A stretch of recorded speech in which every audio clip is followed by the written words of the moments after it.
presentation. What I'm going to present today, it's related to research that I've been doing the last year and a half.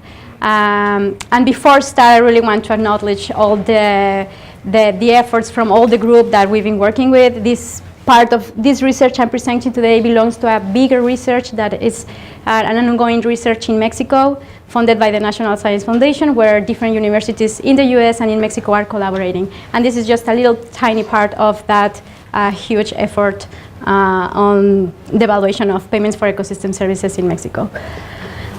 So today I will present Decentralizing Payments for Ecosystem Services programs on coupled human and natural systems in Mexico. As Jaime said, I'm Mariana Nava Lopez. I recently finished my PhD at SUNY ESF. And since then, I've been collaborating as a research scientist, finishing some publications and continue with my own research. The content, what I'm going to present is I will start with a conceptual framework of, I will talk about ecosystem services and their drivers of change, the context in Mexico and the process of urbanization in Mexico and environmental challenges, a little bit of the background on payments for ecosystem services. I will then focus on the two case studies that we've been working in Mexico, Mexico's National Payments for Hydrological Services program, and then the Mexico's Local Matching Program, which is also called Fondos Concurrentes in Mexico. And finally, I will provide some concluding remarks. I don't know how familiar you are with the term of ecosystem services. Ecosystem services are the benefits human populations derive from ecosystems. This is the definition and the classification provided by the Millennium Ecosystem Assessment. The Millennium Assessment is a 4-year international initiative to evaluate the health of the world's ecosystems, and they define services as all these benefits we obtain from ecosystems. They also classify ecosystem services as provisioning services.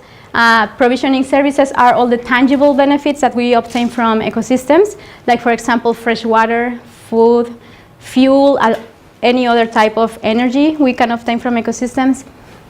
We have the regulating services that are related to all the processes that are or take place inside ecosystems.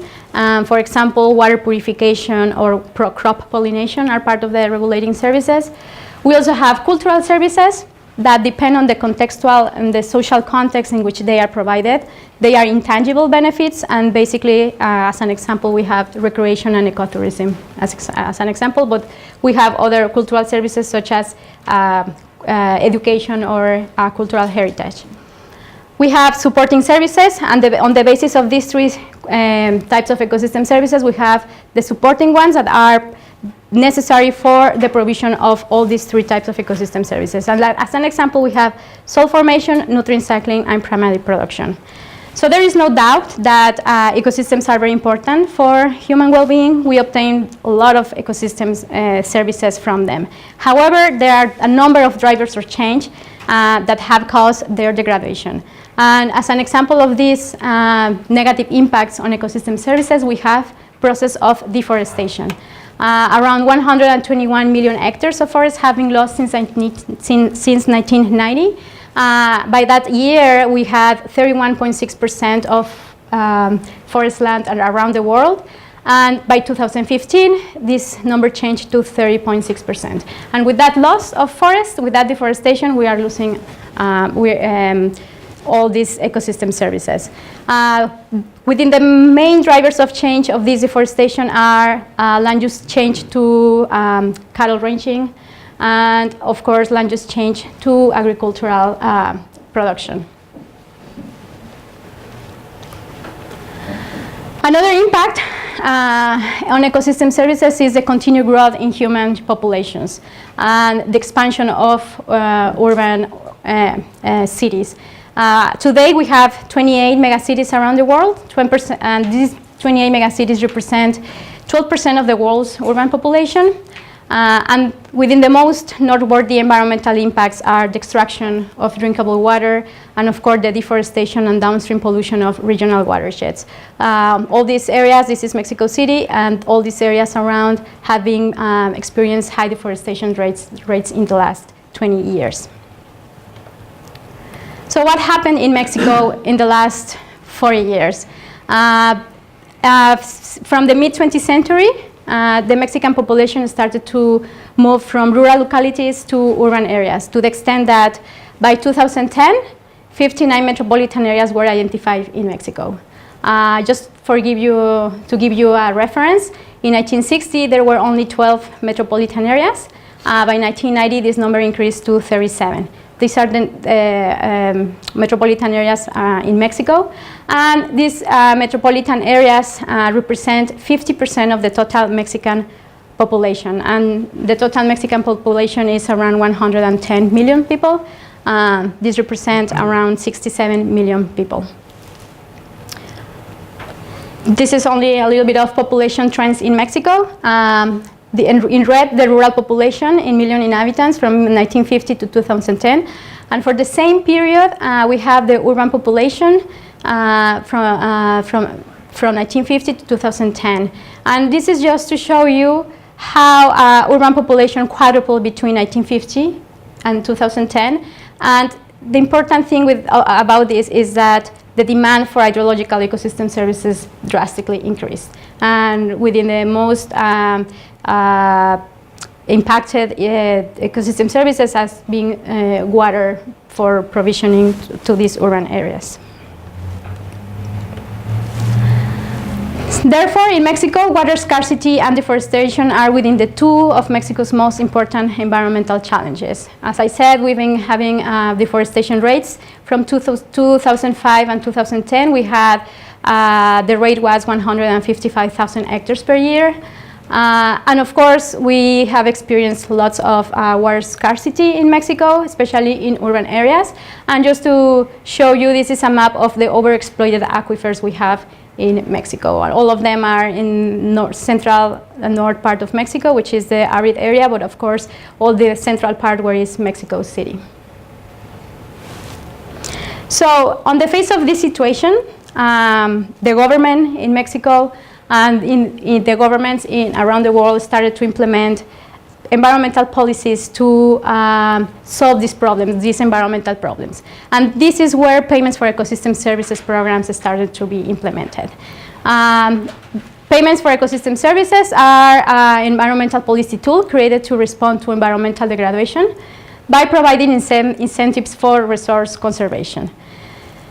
The idea here is that we have an area where that is forest areas that are providing ecosystem services, and we have beneficiaries, normally urban dwellers. There's no definition, like exact definition of payments for ecosystem services. However, Wunder in 2005 defined them as a voluntary transaction. This voluntary transaction should be between beneficiaries of ecosystem services and landowners living or resource management. A well-defined ecosystem service is bought. Let's say hydrological ecosystem services, water for drinking purposes is bought by at least one buyer, which is normally urban dwellers, from at least one seller or provider, which is landowners or resource management, contingent upon a contract that supervises the effective provision of the ecosystem services. This format of payments for ecosystem services started to appear after all this degradation process that we've been experiencing in the world. There are two types of ecosystem services depending on the way they are managed. We have the user finance PS programs, in which service buyers are the direct service users. In this scenario, we have the same transaction, but this transaction normally is facilitated by environmental service buyers or NGOs. So there's normally a facilitator between landowners and beneficiaries that facilitate this transaction. As an example of these types of programs, we have a case study in Bolivia in the community Los Negros, where they are paying for watershed and biodiversity protection. And the other example we have in Bolivia is the Profafor, which is a program that started with with an electricity consortium that is paying for carbon sequestration in areas in Ecuador. The other type of ecosystem services are the ones that are the government financed PES programs. And the difference with this is that the service buyers are a third party acting on behalf of service users. And what happens here is that we have the same transaction, but instead of being an intermediary here, it is the government that is paying on behalf of all the citizens. So the government is paying to landowners. And the main difference between these two, user finance and government finance, is that the scale. These programs are very local and are smaller, and they target very small communities, whereas these programs are at national levels, right? And so they are operating with thousands of people and in a larger scale. And examples of government finance PES programs, we have the famous case study of Costa Rica, the FONAFIFO, which was created to pay for water, biodiversity, carbon, and scenic beauty. And they are paying for these services by doing forest conservation, timber plantations, and agroforestry. And just for you to know that Costa Rica was a pioneer in the implementation of these PES programs. It was the first program that was created in the world, and they implemented this in 1997. And after Costa Rica, different programs in Latin America evolved. And actually, I have to say that PES programs have been very well accepted in Latin America, and the ecosystem services that are more targeted at the water services that are the most developed programs. So within these types of government finance PES programs, we have the one that Mexico has been implementing since 2003. Mexico started to implement the National Program of Payments for Watershed Services in 2003. It was born as a government finance mechanism. The way they started to implement the program was through 3 universities in Mexico. They were the ones that created the program in itself, but then they had to negotiate with the government to start implementing the program. This program is targeting water quantity and quality, and they are using forest as the proxy of these two ecosystem services. As you know, forests are important because they are the provisioners of water quantity and quality for cities and that's it. Well, Mexico is using forest as a proxy of these two ecosystem services. And this is important because Mexico don't monitors water quantity and quality. They only monitor forest. Because of that, the main institution that is being managing the program is the National Forestry Commission, CONAFOR. And they started with funds from the World Bank and to increment the economic resources, they raised the water tariff to big water consumers and designated 2.5% of water fees per year to the program. The payment was established based on the opportunity cost of maize cultivation, and finally they deferred the payment based on the type of forest.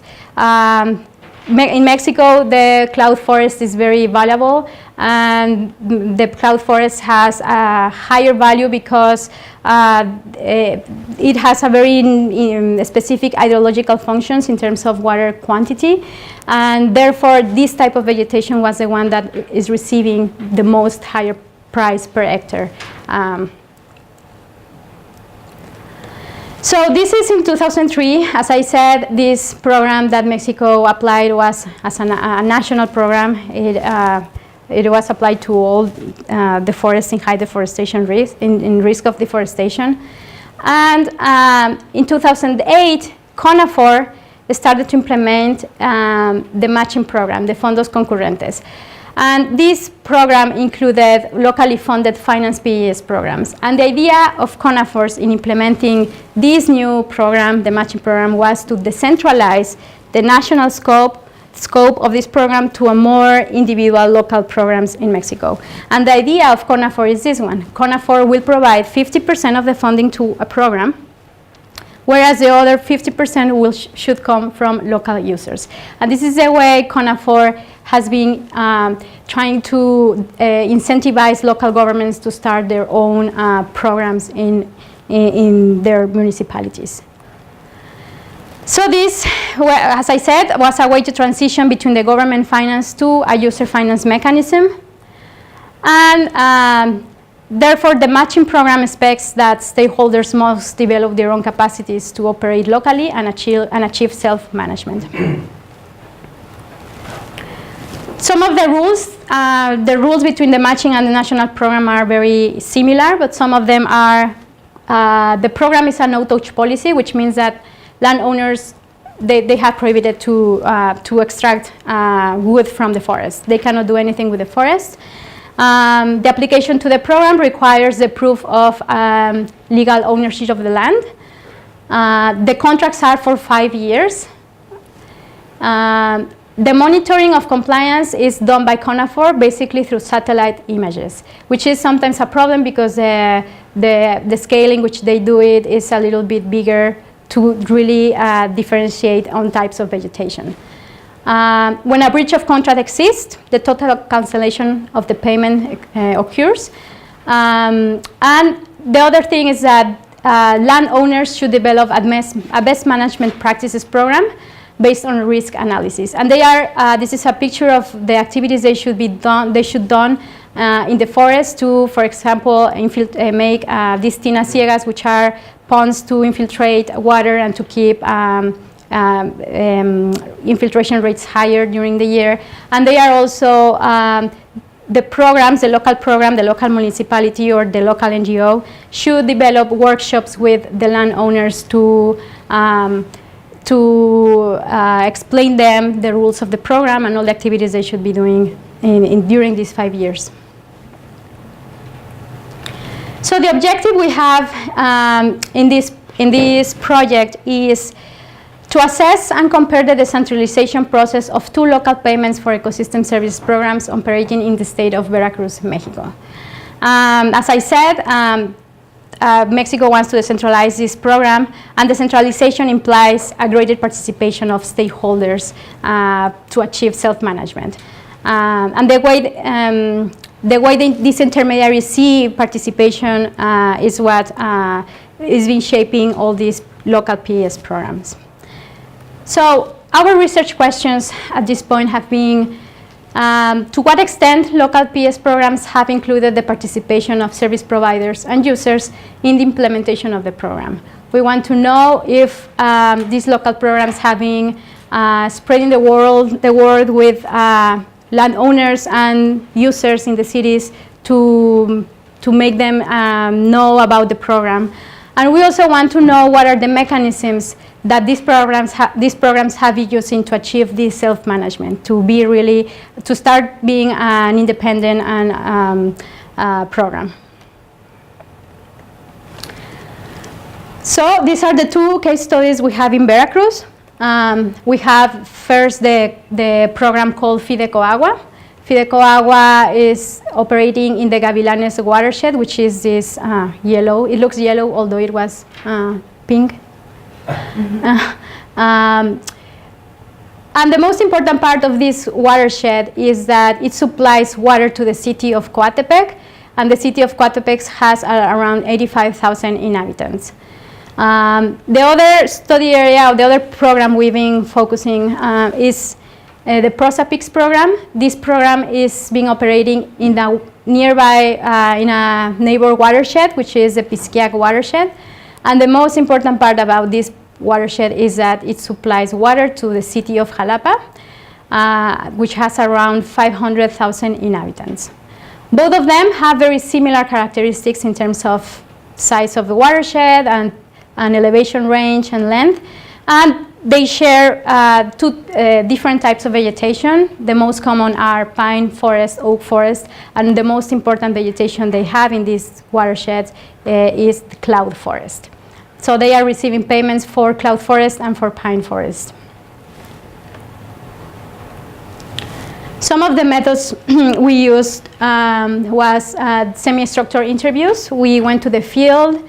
In 2014, we did 15 interviews with institutional actors. The interviews target basically institutions that were operating the program. We also interview people, service providers with some landowners. We also had access to databases from both programs, from PROSAPICS and Pirogova, and we also make document analysis. So our interviews were designed to investigate this, as I said, the extent in which local PS programs have included the participation of service providers and users to achieve self-management. And we focused our interviews in three main things. We wanted to first know how these programs were created, how were their different roots and history for each one of them. And with that, we also wanted to know how these different roots and history were defining the organization and the finance scheme they've been implementing. And also we wanted to know how they are doing the implementation in itself, in terms of how they selected the participants and how they are doing the monitoring of compliance. So some of the findings we have is, well, Pirogova was implemented in 2002. It's actually the oldest program in Mexico, and it's funny because this program started before the national program. The problem is that they started to experience some financial restrictions, and the matching program for them was very good because with that they extended their financial resources. So they implemented the program in 2002, and the reason this program was implemented is because they experienced high deforestation rates during the late 90s and a severe drought in 1998. As interviews revealed is that they experienced these high deforestation rates in these years, and with that deforestation they experienced a drought that causes restriction for probably 1.5 weeks of water to all the inhabitants of the city of Coatepec. The way they brought water to the city was with pipes, but they didn't have water for almost 1.5 weeks. So this was a huge concern, especially for the municipality of Coatepec, and so they decided to create a local government and to design a scheme of for fostering mutual responsibility for water users and landowners. And the idea here is to incentivize citizens to pay a designated amount of money in their water bill to the program to conserve the forest of the Gavilanes watershed. One thing here is that Pirogova, keep in mind that it was created by the government. Yeah. The other program, it was implemented until 2008. And the reason this program was created was because it was a strong citizen movement between 2000 and 2005 in opposed to a federal highway project. The government wanted to create a highway that was going to cross all the remnants of cloud forest of the Pisquiac watershed. And so there was this huge citizen movement that opposed to that highway project. And the main persons that were opposed to that project were landowners living in the Pisquiac watershed, which are normally communities living there. So this program was not created by the government. This program was created by an NGO, by a civil society.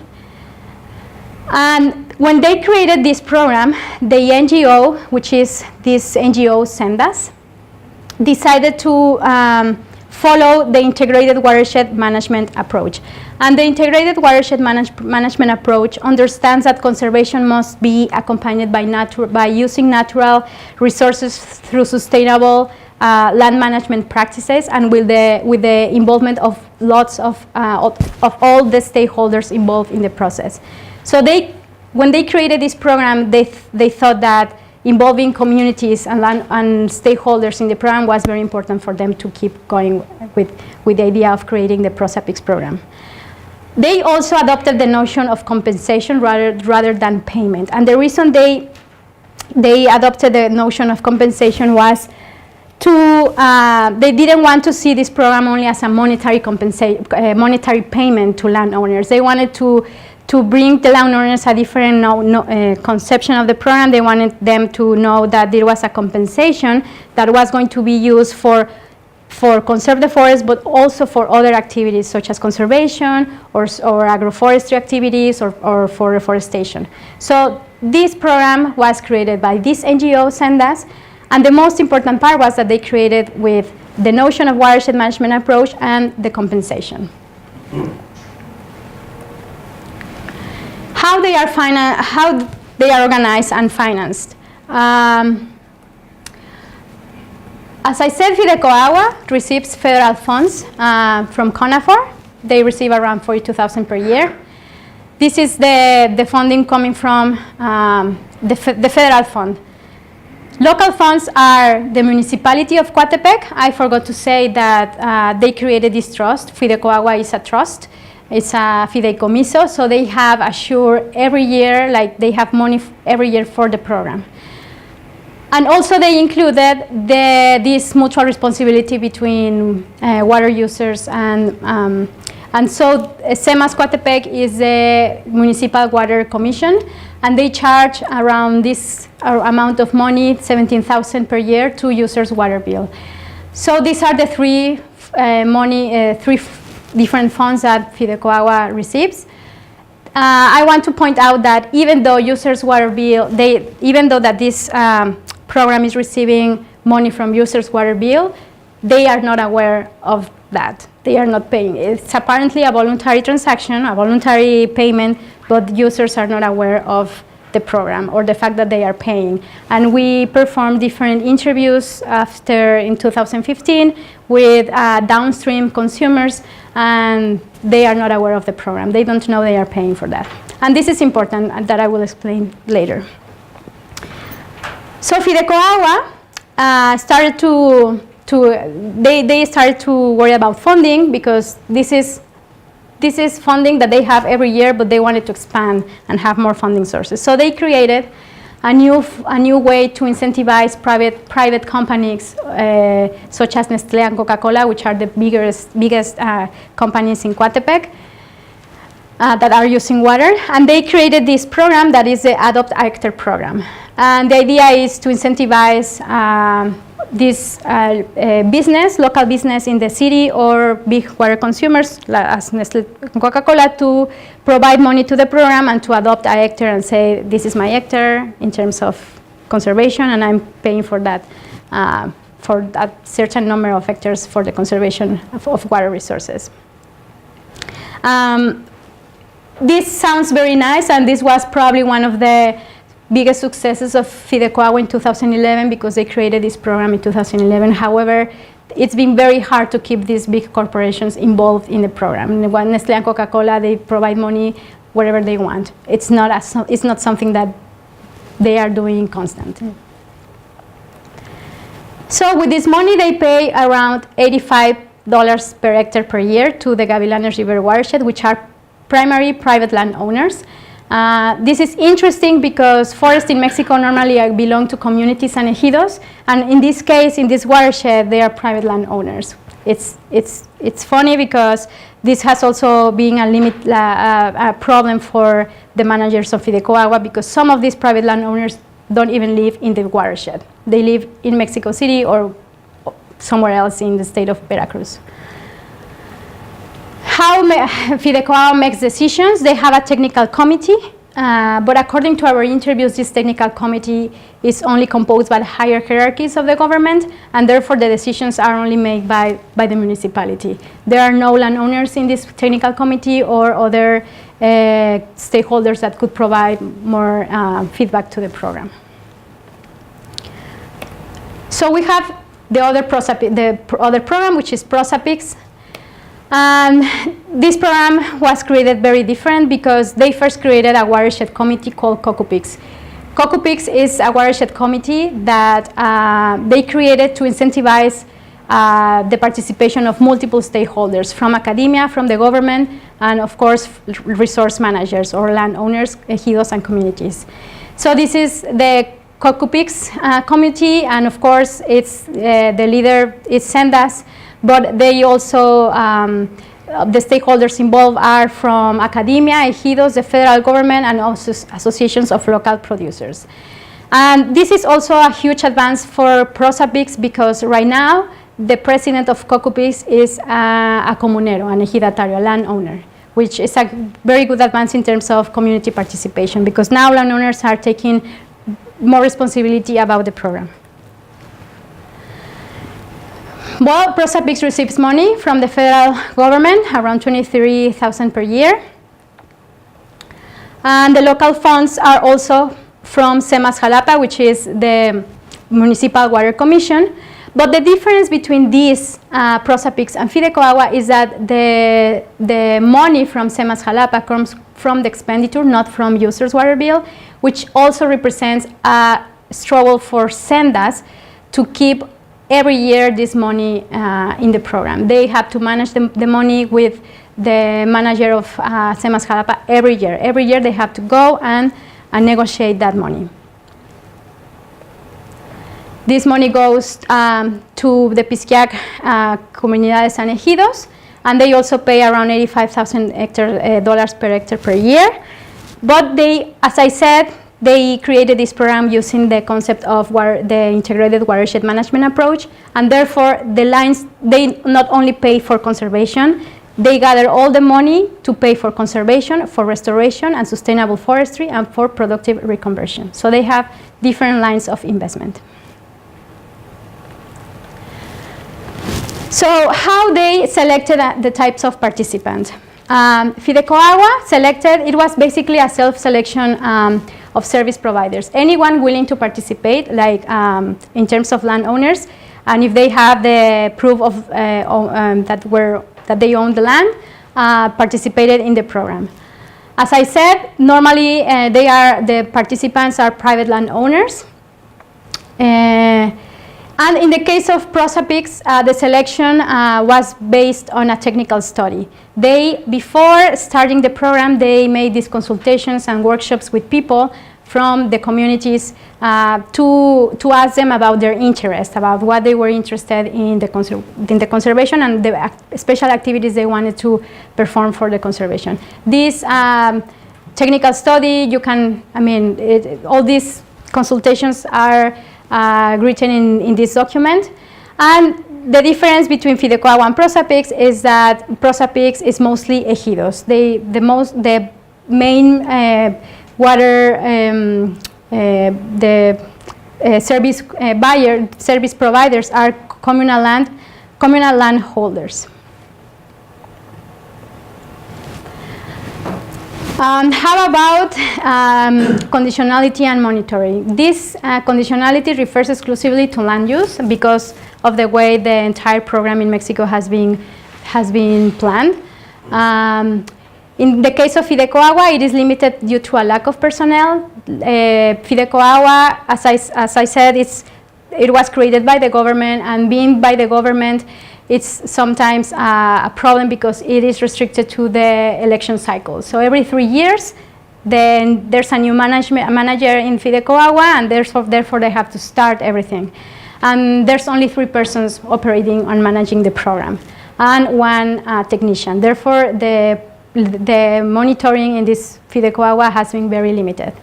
And therefore, it's based only on satellite images that I said. It's on a scale, in a very big scale, that is not very good to identify differences in land use.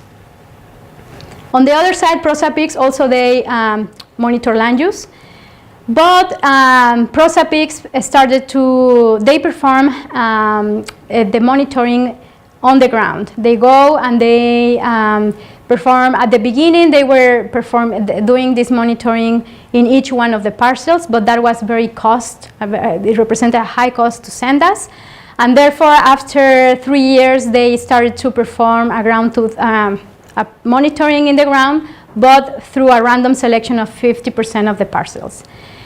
In 2014, landowners started to monitor each other. So that's another huge advance in terms of community participation, because SENDAS started to incentivize landowners to start coming with them to perform this monitoring. And now, although it is still nascent, landowners are performing the monitoring. And in 2015, SENDAS started to implement the first efforts of a community water quality monitoring. As I said, all this program in Mexico, the national and the matching program, it's based on forests. They use forests as a proxy, but they really don't monitor water quality and quantity. And SENDAS wants to start moving towards, like, a little bit forward, trying to perform this community water quality monitoring with landowners. So some concluding remarks. What are the mechanisms that these two programs have been implemented to achieve self-management, to really achieve this goal that CONAFORS has to make all these local programs more sustainable? Fidecoagua, one of the mechanisms they used was by creating a trust, and this is very useful because therefore they have financial resources every year.